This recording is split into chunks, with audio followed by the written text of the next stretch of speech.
Mateus capítulo de número 5, verso 36 ao verso de número 37. Sigamos aqui as nossas pregações, reflexões no Sermão do Monte. Mateus, capítulo de número 5, verso 33 ao verso de número 37. Diz assim a palavra de Deus.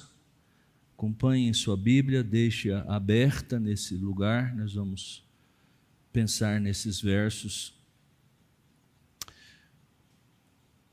Também ouvistes que foi dito aos antigos: não jurarás falso, mas cumprirás rigorosamente para com o Senhor os teus juramentos.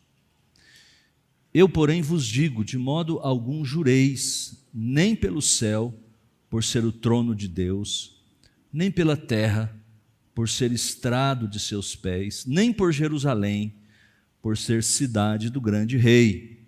Nem jureis pela tua cabeça, porque não podes tornar um cabelo branco ou preto. Seja, porém, a sua palavra sim, sim, não, não. O que disto passar vem do maligno. Que Deus nos abençoe. Vamos orar mais uma vez.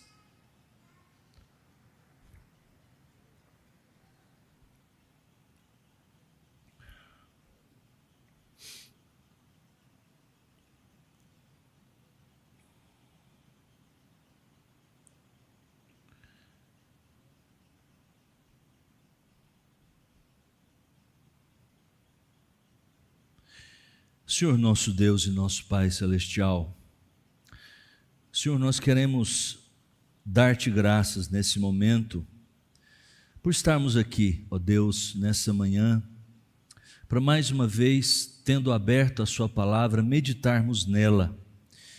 Pedimos, Deus, que o Senhor nos abençoe no mundo, ó Deus, em que a verdade, especialmente através das palavras, tem sido cada vez mais relegada a segundo plano, tem sido escasso no nosso meio a honestidade. Ó Deus, que como cristãos desafiados, ó Deus, por esse sermão que primeiro o Senhor proferiu aos seus primeiros discípulos, nós possamos também, Senhor, trazer ao nosso coração, sermos convencidos de que, Pai, dos nossos lábios e através dos nossos comportamentos, da nossa vida, Senhor, nós possamos expressar, ó Deus, a este mundo de mentira, de pós-verdade, ó Deus, de desonestidade, ó Deus, aquilo que o Senhor é, a própria verdade. Que o Senhor nos ajude, Senhor, em meio a tantos desafios dessa sociedade, ó Deus, corrompida, corrupta, possamos brilhar como luzeiros no mundo. Em nome de Jesus é a nossa oração, o nosso pedido. Amém. Os pensadores modernos, os formadores de opinião, estão se referindo aos nossos tempos como tempos da pós-verdade. É uma terminologia para caracterizar uma certa concepção que as pessoas estão tendo atualmente sobre esse comportamento que se percebe na vida das pessoas nesses tempos modernos, pós-modernos, nesses tempos de fake news. Não é simplesmente agora que as pessoas estão falando mentira. Isso sempre aconteceu.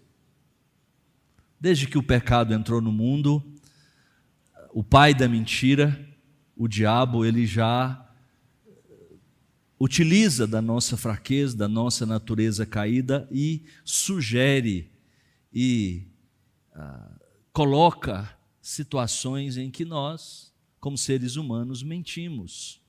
não falamos a verdade ou agimos de maneira desonesta. Não é simplesmente isso, não é simplesmente que nós nos tornamos relativistas, ou seja, que as palavras ou os conceitos, eles são definidos a partir do referencial, você ou outra pessoa, cada um tem, enfim, a sua verdade, mas é uma maneira mais sofisticada. E uma das consequências deste mundo de pós-verdade é que se tornou muito mais comum. As pessoas evocavam, as pessoas, quando olhavam os políticos, por exemplo, e particularmente esse termo está muito associado a um fenômeno que está ocorrendo na política internacional, as relações entre as nações, os grandes políticos que ultimamente ganharam as eleições de importantes potências mundiais, em que eles falam as coisas, eles dizem as coisas e as pessoas, mentiras obviamente, ou partes verdades, parte mentiras, e as pessoas já estão se acostumando com isso. E já estão introduzindo em suas maneiras de viver, em suas formas de vida, esses mesmos comportamentos. E aí há um elemento bem próximo da nossa realidade, que agora todos nós temos acesso, que são os modernos meios de comunicação, as redes sociais, em que as pessoas não enxergam mais o outro lado, as pessoas não veem mais o rosto das outras pessoas, e fica, portanto, muito mais fácil de você jogar alguma notícia que é meio verdade, meio mentira, ou toda mentira, ou um pedacinho, né? E como dizia o meu velho pastor lá da minha igreja, da minha adolescência, muitas vezes, na verdade, a mentira que mais engana é aquela que tem 1% simplesmente de mentira, 99% de verdade, 1% de mentira. A gente consegue torcer muito bem. Então nós estamos num mundo assim, chamado de pós-verdade. É por isso que olharmos para um texto como esse, relermos nessa manhã, desde o início, na nossa introdução, na nossa liturgia, introduzirmos versos como esse, como foi lido, e que está reproduzindo certamente o que o Senhor Jesus, o discípulo de Jesus, o apóstolo Tiago, reproduzindo essas mesmas palavras de Jesus, as quais também o próprio Jesus está reproduzindo conceitos, textos lá do Antigo Testamento. Os versos 33, ou dos versos 33 a 37, nós temos o quarto dos 6 exemplos ou ilustrações que demonstram o que o nosso Senhor quis dizer quando definiu nos versículos anteriores, particularmente 17 a 20 deste capítulo, a relação entre o seu ensino e o reino, por um lado, e a lei de Deus, por outro lado. Tendo aqui Jesus estabelecido o princípio básico, agora Jesus passa a demonstrar, a ilustrar essa verdade.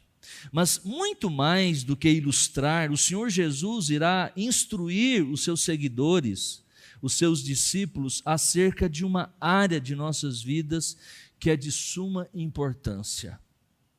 A questão que tem a ver com as nossas palavras, com o que nós proferimos, com o que sai da nossa boca e que muitas vezes se encarna em nós.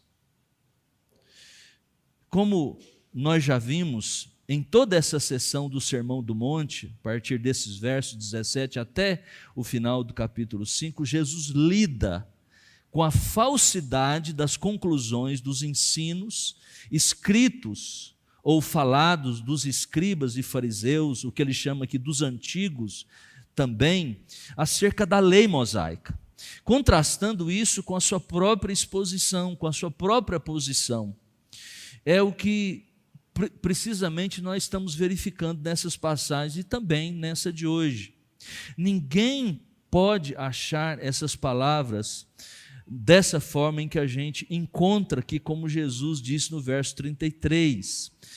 Mas com toda certeza se baseia essas palavras de Jesus do verso 33, que os antigos disseram, em algumas das passagens, em passagens especialmente da lei, de Êxodo, também de Levítico, Deuteronômio e outras passagens entre os profetas. Aqui, o nosso Senhor Jesus, nosso amado Mestre e Senhor, desejava corrigir este ensino distorcido, ou um ensino distorcido, com respeito a esse assunto. Mas não apenas corrigir, como sempre faz aqui, ele também substitui, ou ele coloca em perspectiva, de forma correta, o verdadeiro ensino acerca do tema. Ao assim fazer, como sempre Jesus fez, Jesus destacou o real objetivo da lei, como foi dada por Deus a Moisés, que é a nossa responsabilidade como cristãos, que tem a ver com a maior honra e a glória que nós devemos a Deus, e particularmente no que diz respeito às nossas palavras. Nós vamos considerar aqui então esse assunto em três aspectos ou divisões principais.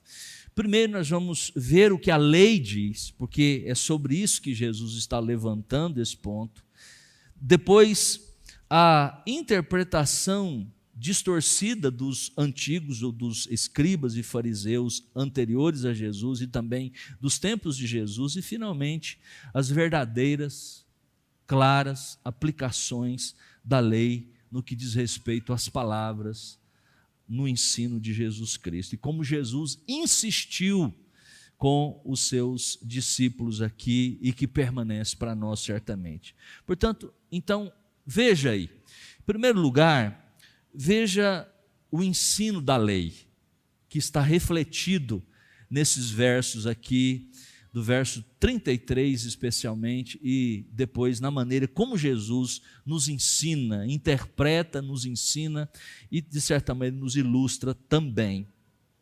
Como já mencionei para os irmãos, nós não encontramos em qualquer parte do Antigo Testamento essas palavras como estão aqui no verso 33. Vou repetir, diz assim: não jurarás falso, mas cumprirás rigorosamente para com o Senhor os teus juramentos. Nós não encontramos essas palavras. Mas, com certeza, essas expressões, ou essa expressão, essa palavra como é dita aqui, ela se refere ao terceiro mandamento. Êxodo, capítulo de número 20, verso 7, nos dá o terceiro mandamento, que diz assim: não tomarás o nome do Senhor teu Deus em vão. E logo ele apresenta lá outras, os desdobramentos daquele que não obedece. Provavelmente, eles estavam misturando esse mandamento, do capítulo 20, verso 7, o terceiro mandamento, com textos como, por exemplo, Deuteronômio capítulo 6, verso 13, que diz assim: o Senhor teu Deus temerás, a Ele servirás, e pelo seu nome jurarás. Bem como também de Levítico capítulo 19, verso 12, que diz assim: nem jurareis falso pelo nome, pois profanaríeis o nome do vosso Deus, eu sou o Senhor. E a gente poderia certamente citar muito mais outros versos que têm a ver com o nome de Deus, as nossas palavras, bem como também com os juramentos e o que envolve as nossas palavras em relação às outras pessoas, aos nossos compromissos, sejam com o nosso próximo, seja com o próprio Deus. Qual era o objetivo do Senhor com essas palavras, lá no Antigo Testamento? E, claro, desdobrando-se para o Novo Testamento.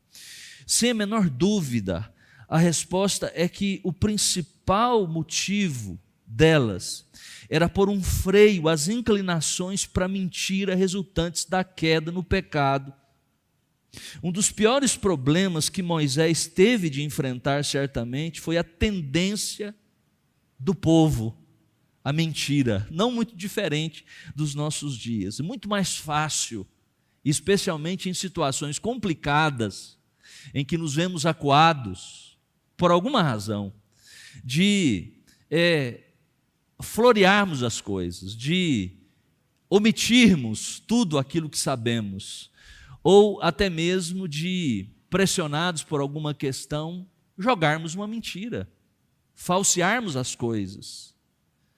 A vida estava se tornando caótica, como disse alguém, um comentarista do Sermão do Monte, pois os homens não podiam confiar nas palavras e declarações uns dos outros. Portanto, um dos principais propósitos da lei quanto a esse particular era o de refrear essa tendência, controlando e tornando possível a vida diária. Imagina uma sociedade em que as pessoas só mentem, nunca se fala a verdade. Imagine um lar, uma casa, onde que todas as respostas, bem verdade que em muitos contextos, quase que isso a gente poderia afirmar que é uma realidade. Uma outra finalidade, certamente, desse preceito mosaico era a de restringir os juramentos quanto às questões sérias e importantes. Exatamente por causa desse problema, da absoluta falta de honestidade com respeito à fala, era costume, como nos nossos dias, de que as pessoas, para tentar se fazer de confiáveis, elas faziam o quê? Juramentos. Juro por Deus, não é isso? Que muitas vezes as pessoas, quando alguém está questionando, quando alguém está olhando assim meio de viés, será que isso é... eu juro pela alma da minha mãe, aproveitando o Dia das Mães, né? Não é uma boa homenagem isso, para os filhos fazerem uma coisa dessa. Mas é isso que as pessoas, em função de que nós vivemos no mundo de mentira e cada vez estamos progredindo, se é que a gente pode dizer assim, nesse pecado, nós precisamos de afirmar, de dar um ar solene, um ar de autoridade. Então, como naquele tempo, o homem não mudou absolutamente nada, não era diferente dos nossos dias, os nossos ancestrais. Por isso havia essa necessidade. Jurava em nome de Deus por qualquer coisa. O objetivo então dessa estipulação foi de pôr um ponto final a esse costume indiscriminado e leviano. Em outras palavras, este mandamento tinha por objetivo relembrar o povo acerca da seriedade de todos os aspectos da vida diária. Relembrar os filhos de Israel, acima de tudo, que seu relacionamento com Deus, e finalmente destacar que tudo quanto eles fizeram estava sob os olhares de Deus. Deus estava acima de tudo, e cada aspecto e fases das vidas deles teriam de ser vividos para Deus, na presença de Deus. Segundo lugar, agora, o que os antigos, como diz o nosso texto, no verso 33, fazem? Ou seja, o que os escribas e os fariseus, que eram os pastores de Israel, aqueles que conheciam a lei de Deus, que deveriam ensinar. Mas a gente sabe que nesse contexto, Jesus está tratando no capítulo 5 de Mateus, exatamente com estes conceitos, com estes ensinos, e particularmente com as distorções que estes que eram responsáveis de trazer a palavra de Deus ao povo estavam fazendo. Lembre-se, quando Jesus diz aqui, também foi dito o que também ouvistes o que foi dito aos antigos, não necessariamente ele está reproduzindo, como a gente já viu, o que está na lei de Deus. Mas, na maioria dos casos, ele está lidando com distorções alguns ajeitamentos dos escribas e fariseus do tempo de Jesus com respeito à lei. Infelizmente, contudo, na época de Jesus, então, os judeus haviam construído todo um sistema legalista em torno desses textos do Antigo Testamento. O código jurídico judeu, a Mishnah, são importantes palavras, tratados, que eles faziam comentários à lei. Ele tem ali, por exemplo, algumas coisas muito interessantes sobre a questão dos juramentos, né? Incluindo lá uma análise detalhada de quando eles são compulsórios e quando não são. Por exemplo, um rabino disse que se alguém, olha a sutileza, se alguém jurar por Jerusalém, não está obrigado do seu voto. Mas se jurar na direção de Jerusalém, está obrigado a cumprir o seu voto. Assim, os juramentos degeneraram numa série de regras terríveis que informam quando é possível usar mentiras e falsidades impunemente e quando não é. Então, se você está lá no Mishnah, se você jurasse por Jerusalém, era uma coisa. Mas se você jurasse, virasse, isso era um costume, né, até hoje nas religiões, algumas religiões, orações em direção a uma cidade sagrada. Se você jurasse em direção a Jerusalém, então isso é que era pecaminoso. Mas só por Jerusalém não tinha problema nenhum. Coisas dessa natureza estavam ocorrendo. Então, o que acontecia? Esses juramentos não incentivavam mais a honestidade, mas enfraqueciam a causa da verdade e promoviam o engano. Era uma desculpa para mentir muitas vezes. É isso que acontecia.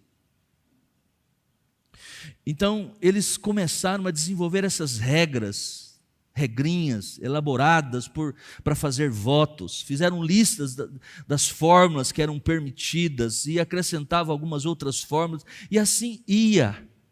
Jesus expressou o seu desprezo por tudo isso nesse texto, mas particularmente se você abrir a sua Bíblia, por exemplo, em Mateus capítulo 23, um pouco mais adiante, do verso 16 ao verso 22, num duro discurso de Jesus contra os fariseus e os escribas, inclusive usando uma expressão muito pesada da língua hebraica, trazendo para a língua grega, que foi traduzida por ai. Ele diz assim, no verso 16 do capítulo 23, ai de vós, guias cegos, que dizeis, quem jurar pelo santuário, isso é nada, mas se alguém jurar pelo ouro do santuário, fica obrigado pelo que jurou. Insensatos e cegos, pois qual é o maior, o ouro ou o santuário que santifica o ouro?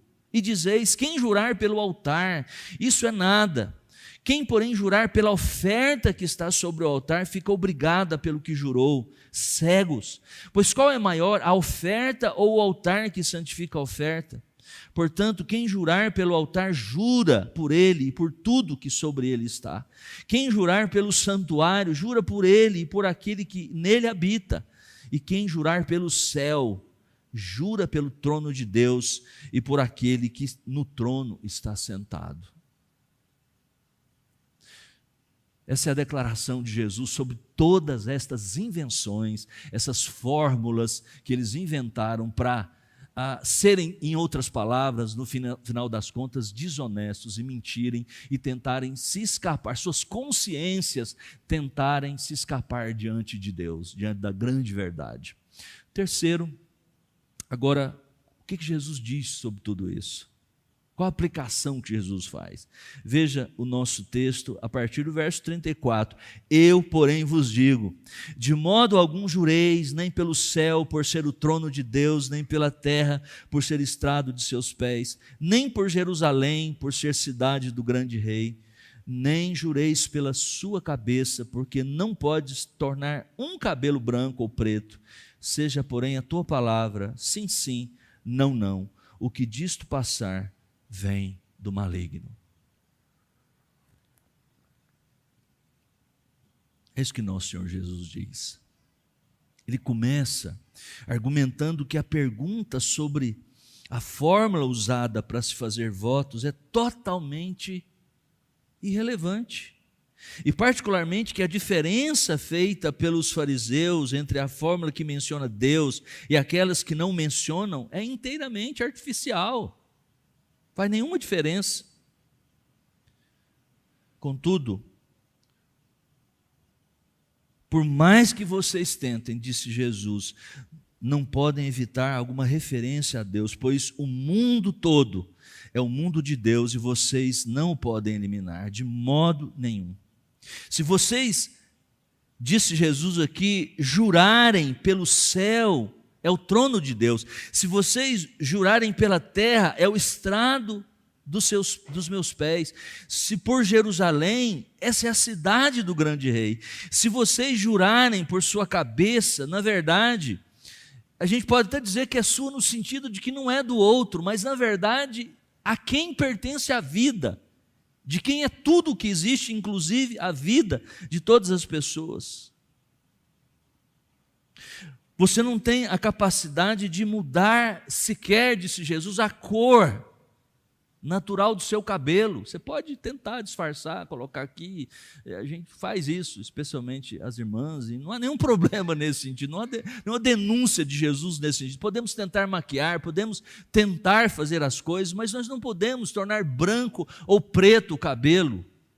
Podemos acrescentar um fio de cabelo à nossa vida, à nossa cabeça. Que autoridade a gente tem de jurar nesse sentido? A verdadeira questão aqui, irmãos, é da honestidade. O que Jesus está chamando a atenção é exatamente para isso. Para o seguidor de Jesus, é melhor apenas dizer sim ou dizer não. E ele repete aqui no texto, o texto grego, sim é nai, nai, ou não, u. Simplesmente isso, repete as expressões exatamente para chamar a nossa atenção de que não há nada mais. Um cristão tem compromisso com a verdade, com a honestidade, com a sinceridade. No contexto da época de Jesus, tudo o que passasse disso, ele diz, vem do maligno, que é chamado nas Escrituras como o pai da mentira, João capítulo 8, verso 44. O ensino de Jesus sobre a honestidade causou tamanha e profunda impressão nos primeiros discípulos que, como vimos e já foi lido aqui, como já mencionei, no Tiago capítulo 5, verso 12, acima de tudo, porém, meus irmãos, não jureis nem pelo céu, nem pela terra, nem por qualquer outro voto. Por incrível que pareça, irmãos, isso foi revolucionário, porque em determinados momentos da história, a honestidade, a verdade, a veracidade das palavras, ela cai tanto em desuso, como nós estamos caminhando para isso, que se torna espanto, é contracultural.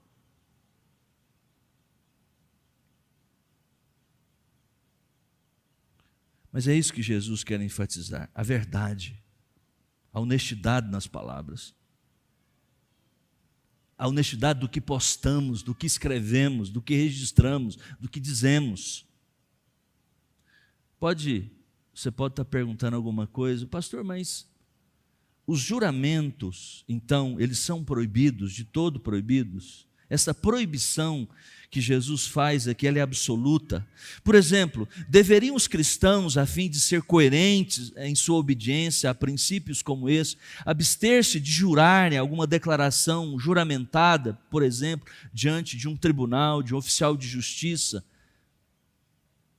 Assim pensaram alguns grupos, por exemplo, no tempo da reforma, os anabatistas pensavam assim, não juravam absolutamente, não participavam de outras coisas relativas ao Estado. Hoje, os Quakers, aquelas denominações protestantes radicais norte-americanas, especialmente Estados Unidos e outros lugares do mundo, também não fazem esse tipo de promessa ou de juramentos. Seria isso que Jesus está falando? quando nós observamos para as Escrituras de uma maneira geral, tanto no Antigo Testamento, o próprio Deus jura. E o povo de Deus muitas vezes é conclamado a jurar. Deus jura por si mesmo, como fez Abraão, e Hebreus capítulo 6 faz registro dessas palavras, porque não havia ninguém superior por quem jurar. Jura por sua própria palavra, seu próprio ser. O apóstolo Paulo muitas vezes, por exemplo, a Timóteo, conjuro diante de Deus para que você faça isso ou aquilo. Ou seja, em conclusão, há espaço. A nossa confissão, por exemplo, diz que em determinados momentos é possível fazer juramentos. Em casos especialíssimos, em momentos especiais, nós podemos chamar as pessoas a bem da verdade, para que a verdade se estabeleça. Isso pode ser reclamado, isso pode ser requisitado, mas em casos muito especiais, porque a própria Escritura nos mostra isso.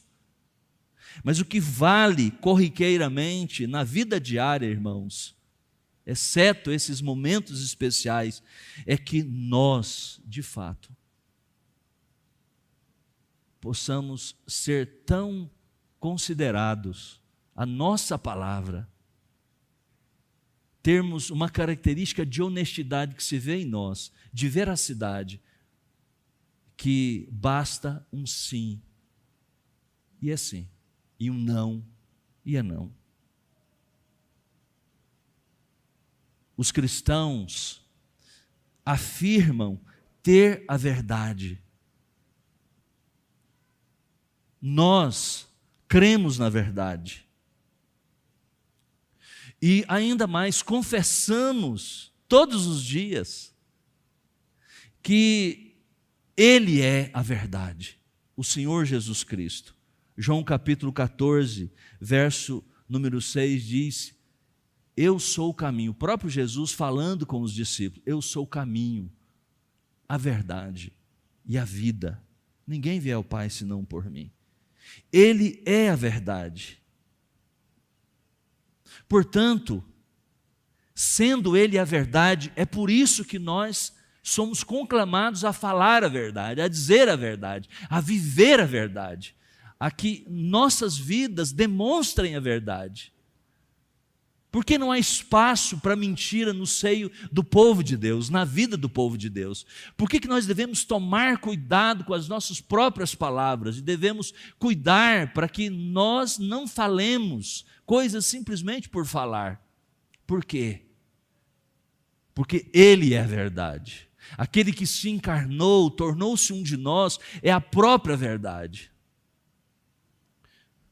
A verdade para nós não é simplesmente um aglomerado de palavras, um tratado acerca do que é verdade. Não, a verdade é uma pessoa, é o Deus encarnado. É aquele que viveu neste mundo e não disse uma palavra frívola, leviana, nunca jamais pecou por pensamentos, palavras ou obras. Nunca disse nada. E ainda disse que por tuas palavras serás justificado e pelas tuas palavras serás condenado. Ele viveu a verdade. É por isso que a verdade, ela não é relativa. Ele é a verdade é uma pessoa. Nós estamos deste lado, deste que é a verdade. Essa é a base, irmãos. Não as circunstâncias, não o que convém. Quando nós fazemos de forma diferente, nós estamos desagradando e vivendo ao contrário daquele que é a própria verdade. Quantos de nós, e aqui eu quero terminar, irmãos, quantos de nós floreamos um pouco nossas histórias de uma forma reprovável, seja para reforçar nossos argumentos, para parecermos mais interessantes aos olhos dos outros do que os fatos reais permitiriam.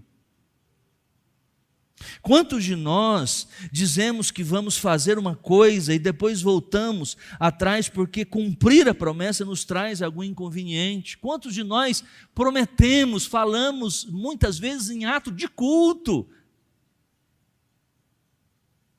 e nós voltamos atrás nas nossas palavras, nos nossos juramentos, nos nossos compromissos? Quantos de nós estamos espalhando notícias falsas em nossas redes virtuais e nem sequer se tornou tão fácil reproduzir, muitas vezes nem sequer vemos, nem sequer verificamos. Quantos de nós nos escondemos muitas vezes atrás desses modernos meios de comunicação para usar palavras torpes, xingamentos, porque nós não vemos o rosto do outro. Somos encorajados. É tão fácil hoje você fazer isso, porque você não vê o outro.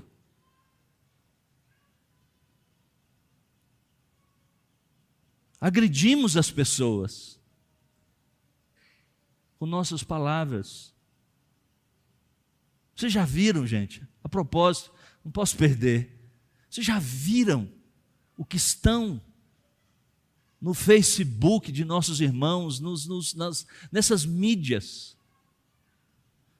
Não só reproduzimos e às vezes usamos a desculpa, não chequei, não verifiquei, me desculpe, mas nós mesmos agredimos, usamos palavras de baixo calão, usamos palavras torpes, palavras nojentas, expressões chulas, e nos referimos a qualquer pessoa que seja, irmãos. A quem nós não gostamos, desagradamos, quer politicamente, quer de qualquer outra forma, nós perdemos. Piadas sujas estão nas nossas bocas, nos nossos lábios.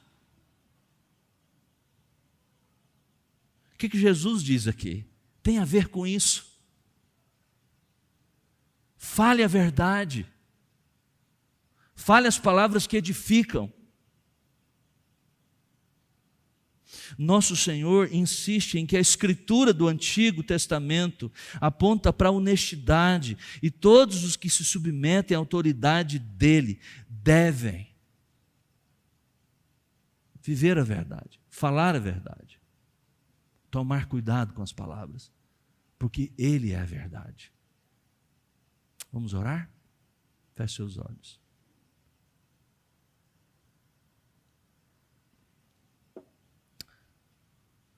Diante disso, irmãos, nós precisamos abrir o nosso coração para Deus nesse momento e confessar os nossos pecados. Tão simples, tão fácil nós proferirmos, nós escrevermos, nós transmitirmos coisas falsas. A palavra de Deus nessa manhã requer que nós olhemos para o nosso coração, pela ministração da palavra de Deus, pela ação do Espírito Santo, que nos convence do pecado, para que nós abandonemos essas práticas, a bem da verdade, a bem para a honra e glória daquele que é a verdade e a vida. Nosso Deus, nosso Pai Celestial, Senhor, nós queremos te dar graças, ó Deus, porque a Tua palavra é a verdade, descreve a verdade, fala acerca daquele que é a verdade e a vida. Senhor, no mundo de anti-verdade, de pós-verdade, de fake news, de mentiras, notícias falsas, Deus, não nos deixe confundidos, não nos deixes confundir e nem confundir aos outros. Possamos brilhar nessa área da nossa vida, com honestidade, com verdade. Saia das nossas bocas palavras de verdade, palavras que enaltecem aquele que é a verdade, que honram, que glorificam aquele que é a verdade e a vida. Em nome de Jesus. Amém e amém.